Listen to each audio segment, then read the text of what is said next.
would Eli be a Hall of Famer if he had a different last name? Absolutely. The body of work speaks for itself. Let's talk about that focus on his last name. To me, that's actually a setup for failure when you're talking about a great in association of Peyton Manning's your brother. We always talk about expectations, and they're tangible when you have an actual great player who's your brother. Expectations usually are vague when you're like, oh, he's going to be good, he's going to be great. What does that mean? I don't know. We're going to move the goalposts based on what we see. But when we know your brother's Peyton Manning, all of a sudden we know tangibly who to compare you to.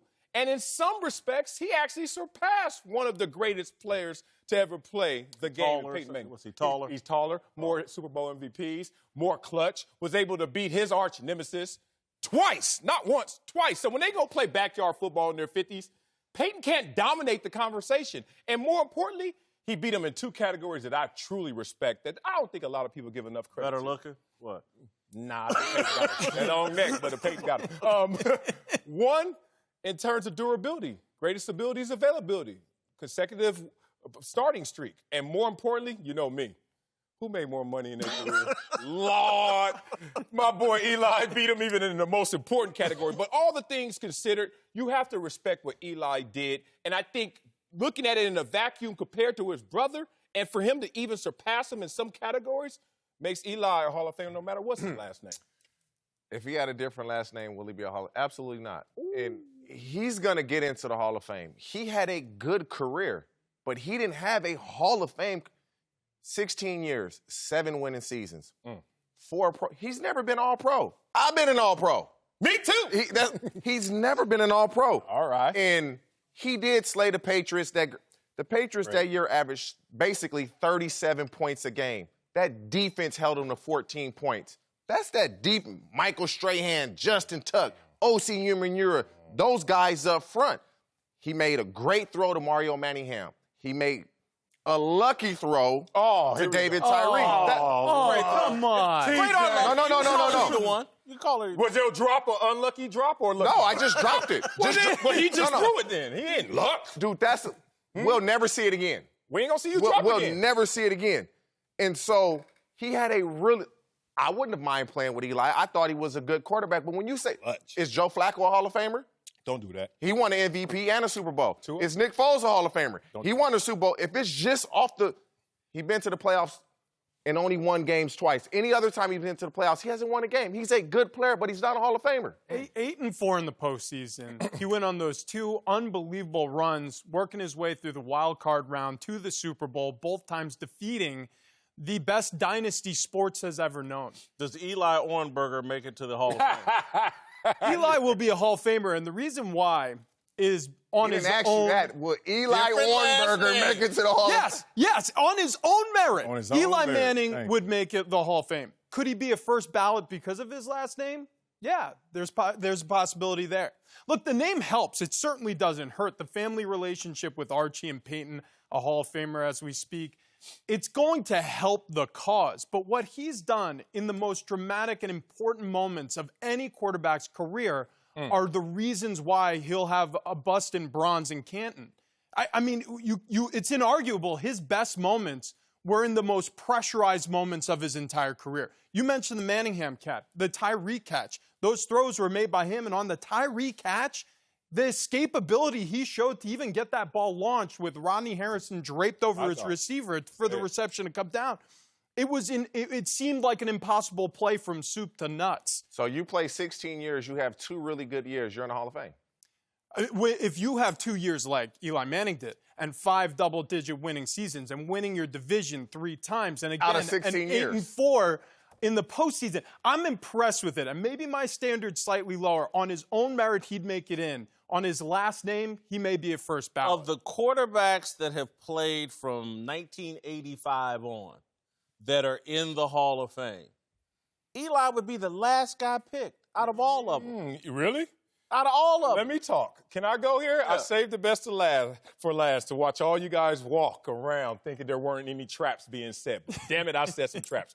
In your Whitlock, you said that you wanted someone who could sustain excellence and create a winning environment. Yeah. Control it, right? Is Joe Thomas a Hall of Famer by those standards right there? No. Yeah, you don't have to have both. Okay. You have to have one in your sure ballot. Winning if you have Super both. Bowls, playing with Eli Manning, I think that's a winning environment. I have none, so I don't know. And I was on winning teams. That's one thing. 2, he slayed the Dragons on the road. 5 of his 6 playoff wins were on the road, including 2 I watched one. in Lambeau. But let's also respect that he's top 10 in major statistical categories. All time. Passing yards, passing touchdowns. 16 years, you never miss a game. That's just from playing a ton of games. Okay. Boom. You know what he's basically called? Art Monk. Ooh, I love y'all. And y'all thought I was going to give y'all my best trap first? Here's my best trap. Check out this full screen. When I show you 3 Hall of Famers, we're going to exhume their careers, dig up these bodies. 3 Hall of Famers who weren't exactly winners and combined have 1 Super Bowl championship and 1 Super Bowl MVP. 3 of them. And you're talking about records. Eli is a 500 quarterback. Joe Namath, under 500. Dan Fouts, a game and a half over. War Moon, a game over. We're talking about not being a winner and never winning it all. Those are 3 Hall of Famers that Eli Manning said. Dan Fouts and Here we Warren go. Moon are both better than Eli. Better in what way? But it's all subjective. I'm looking at the numbers. Show me where. You divide analytically quarterbacks. You're missing the point because this is all subjective. This is based off field. When I watch Eli Manning and what he was able to do in 2 playoff paths to the Super Bowl and victories, hoisting the Lombardi Trophy, I saw greatness. And that's what this discussion is about. Jim Plunkett. Did you see greatness? Did you see? He won 2 Super Bowls. But isn't the Hall of Fame about the best to ever play? Yes. Like, when you talk Hall of Fame, Yeah. and you say, when you played, no, who's the best defensive ends from the time you played? Your name should come. Who are the best receivers? Who were the best quarterbacks? Your name should come up. When you say, from 2014 to 2019, who are the best quarterbacks? Would his name ever come up 2004, you mean? Yeah, 2004. Would his name ever come up in any of those years? Because you're using regular season excellence against him versus very good for a long duration. We have to respect. Art Monk. Look, took Art Monk up 2 decades. And Warren, and look, you can look at Warren Moon, Dan Fouts, Joe Namath, and say, wow, Eli actually has better numbers than those guys. But listen to this. But look at this. Then there's a Kurt Warner who had not exactly sustained excellence because it was a short window. MVP twice. But he was MVP twice. Thank you. So league. we're basically showing you there are different recipes to get into the Hall of Fame. Respect Eli's recipe. And this is my last point because I played for Bill Parcells, the tuna. You know, tuna. Big tuna. Big tuna. How many Super Bowls did he win with the Giants? 2, right? How many did Eli win with the Giants? 2. The other 2, right? And it's amazing. Tuna was a GOAT coach. Coming to Dallas, he's the GOAT. That's the GOAT before Belichick. He's the GOAT. He's the GOAT with 2 Super Bowls. How come Eli, who's the reason they get 2 Super Bowls, Because Jim Plunkett's is not respected Jim Plunkett's not. at least as a when Hall you of Famer? hold the Patriots, who averaged in 2007 37 points a game to 14, and in 2011 they averaged 32. You hold them, dude. That's that defensive line putting pressure.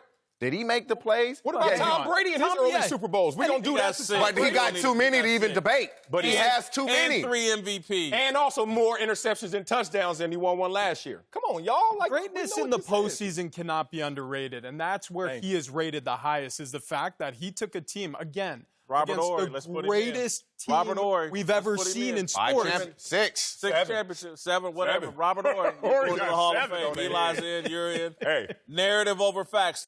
Thanks for watching. Subscribe here to get the latest from the show. And be sure to check out more of the best clips from Speak For Yourself, or go watch a few segments from our other shows on FS1.